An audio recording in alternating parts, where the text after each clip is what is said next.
मैं भुगत भुगू मेरा एक्सीडेंट हुआ था। मैं लीडर ऑफ ऑपरेशन था महाराष्ट्र में। तब एक पेड़ पे जा red light car, police protection, siren car, 10 12 15 कारों का कैनवा होते हुए मैं एक पेड़ के ऊपर गया। पूरी गाड़ी पेड़ के कारण ट्रक के अंदर घुस गई और वो टायर के कारण बच गया, नहीं तो पूरे कट जाते थे। मेरी पत्नी थी, बच्चे थे, सब एक्सीडेंट हुआ पड़ा। कारण क्या?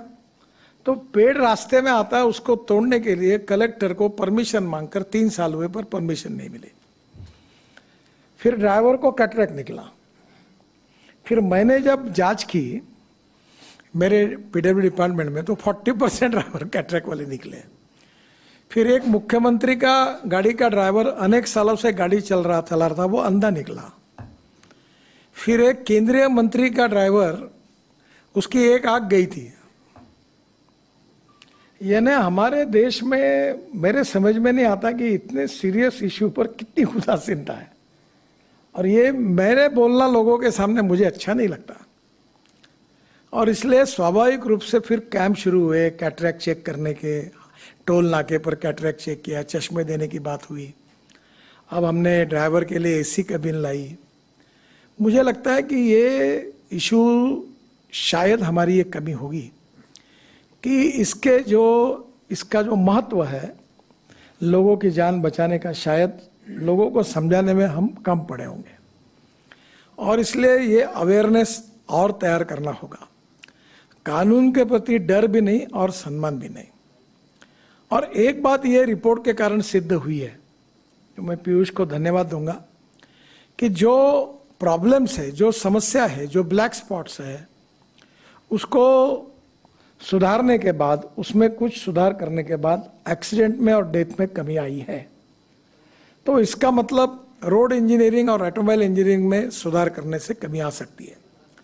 अब ऑटोमोबाइल इंजीनियरिंग में तो बहुत सुधार हो गया। सब लोगों ने 6 एयरबैग लगाना भी शुरू कर दिया है। अभी स्टार रेटिंग भी हुआ है।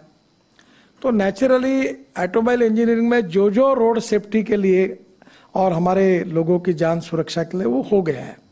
और अगर कोई सुझाव आएगा तो करेंगे। ट्रक और बसेस में भी बस का कोड था। कोई भी हाथोड़ा लेके बस में बैठता था और रोड पर बस बॉडी बनाता था। 6 बार 7 बार मैंने उनको टाइम दिया। अभी हमारे यहाँ समृद्धि महामार्ग पर एक बस आई, जल गई, 50 लोग मर गए। उस दिन मैं इतना गुस्सा हो गया, मैंने बोला सेक्रेटरी जी को कि ये खत्म करो इसको। अब प्रॉब्लम यह है कि बसेस में जब अभी ये जो बड़े कंपनी ने बसेस बनाए, अभी मैंने एक स्लीपर कोच बस बेंगलोर में लॉन्च किया था।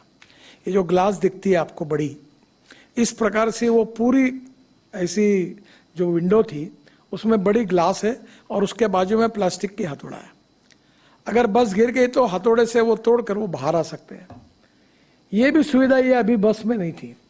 घटिया क्वालिटी कितनी बनाना सस्ता बनाने के लिए, तो उसके कितने लोग मर रहे हैं। और इसलिए अभी हमने बस में भी और कार में पीछे से बेल्ट लगाने के बारे में नियम बनाया। आज सामने वाले बेल्ट के बारे में भी नियम बनाया। काफ़ी लोगों की जान उसके अंदर बच जाती है। और इसलिए मेरा जो सुझाव है कि अब विशेष रूप से जो स्कूल के टीचर है, हेडमास्टर है, इन्होंने आगे आना चाहिए। उनके स्कूल में रोड सेफ्टी की प्रतिज्ञा लेनी चाहिए। बच्चों को पढ़ाना चाहिए, चाहे इसके कितने डेंजरस है, कैसे लाइफ जा रहे हैं, कितने नुकसान हो रहे हैं, इसके बारे में एक लोगों का एजुकेशन, प्रबोधन, प्रशिक्षण और उसके साथ फिर उसका ट्रेनिंग। तो ये जो जनरेशन तैयार होगी इसका बहुत